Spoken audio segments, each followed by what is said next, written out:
Takhle dopadne rybník, když se o něj nikdo nestará. Voda je celkem čistá, ale je tam spoustu bahna.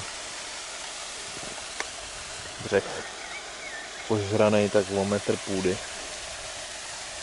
Výpust plně na stračky.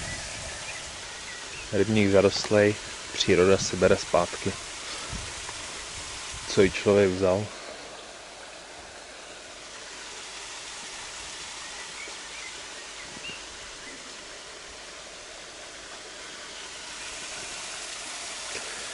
No.